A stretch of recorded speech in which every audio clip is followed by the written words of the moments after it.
हरे कृष्णा।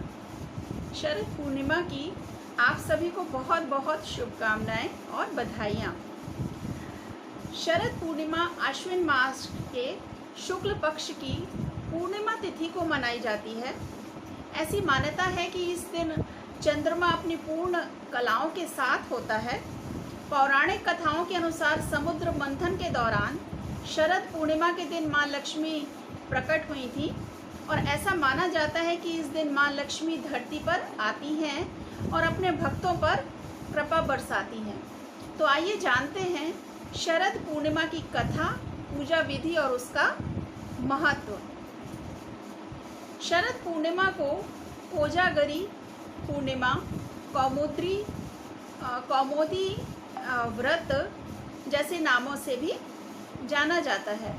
ऐसा कहा जाता है कि इस दिन माँ लक्ष्मी का जन्म हुआ था और इसलिए देश के कई हिस्सों में इस दिन माँ लक्ष्मी की पूजा अर्चना की जाती है। इस विधि को धनदायक माना जाता है और कहा जाता है कि इस दिन माँ लक्ष्मी धरती पर आती हैं। चंद्रमा इस दिन अपनी 16 कलाओं से पूर्ण होता है। ऐसा कहा जाता है कि इस दिन चंद्रमा की किरणों से अमृत की बरसात होती है। हर महीने में पड़ने वाली पूर्णिमा तिथि पर व्रत करने से भगवान विष्णु और माँ लक्ष्मी की विशेष कृपा की प्राप्ति होती है।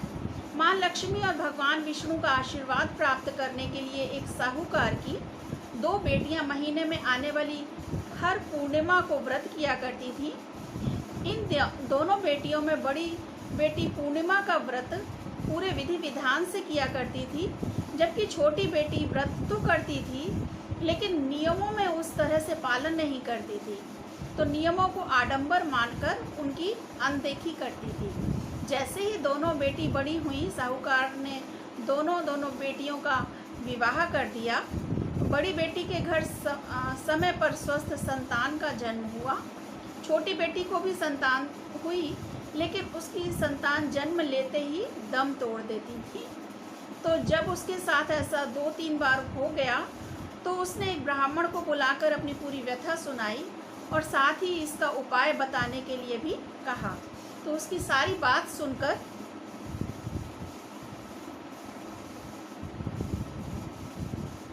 और कुछ प्रश्न पूछने के बाद ब्राह्मण ने उससे कहा कि तुम पूर्णिमा का अधूरा व्रत करती हो, इस कारण तुम्हें व्रत का पूरा फल नहीं मिलता और तुम्हें अधूरे व्रत का दोष भी लग जाता है। तो ब्राह्मण की बात सुनकर छोटी बेटी ने पूर्णिमा व्रत पूरे विधि विधान से किया। विधि विधान से करने का उसने निर्णय लिया, लेकिन पूर्णिमा आने से पहले ही उसने एक अपने बेटे को जन्म दिया और जन्म लेते ही बेटे की मृत्यु हो गई। इस पर उसने अपने बेटे के शव को एक पीढ़े पर रख दिया और ऊपर से एक कपड़ा ढक दिया, किसी को पता ना चले, ऐसा उसने सोचा। फिर उसने अपनी बड़ी बहन को बुलाया और बैठने के लिए वही पीढ़ा उसको चौकी दे दी। जैसे ही बड़ी बहन उस पीढ़े पर बैठने लगी, उसके लहंगे की किनारी बच्चे को छू गई और वह बच्चा जीवित होकर तुरंत रोने लग गया। इस पर बड़ी बहन पहले तो डर गई और फिर छोटी बहन पर क्रोधित हो उसे डांटने लगी कि क्या तुम मुझ पर बच्चे की हत्या का दोष और कलंक लगाना चाहती हो? मेरे बैठने से यह बच्चा मर जाता। इस पर छोटी बहन ने उत्तर दिया कि यह बच्चा मरा हुआ तो पहले से ही था दीदी, तुम्हारे तप और स्पर्श के कारण तो यह जीवित हो गया है। तो पूर्णिमा के दिन जो तुम व्रत और तप किया करती हो, उसके कारण तुम दिव्य तेज से परिपूर्ण और पवित्र हो गई हो।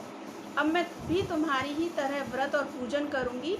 इसके बाद उसने पूर्णिमा व्रत विधि विधान से किया और इस व्रत के महत्व और फल का पूरे नगर में प्रचार किया। जिस प्रकार माँ लक्ष्मी और भगवान विष्णु ने साहूकार की बड़ी बेटी की कामना पूर्ण कर उसे सौभाग्य प्रदान किया, वैसे ही हम पर भी माँ लक्ष्मी कृपा करी।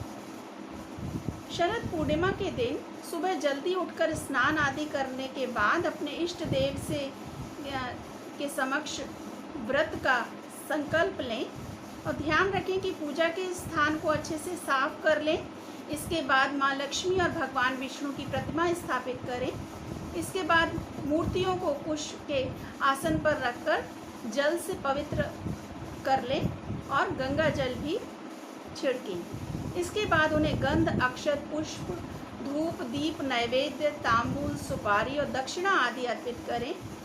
इसके बाद पूजा और व्रत का संकल्प दोहराएं। याद रखें कि भगवान की प्रतिमा के सामने शुद्ध घी का दीपक जलाएं।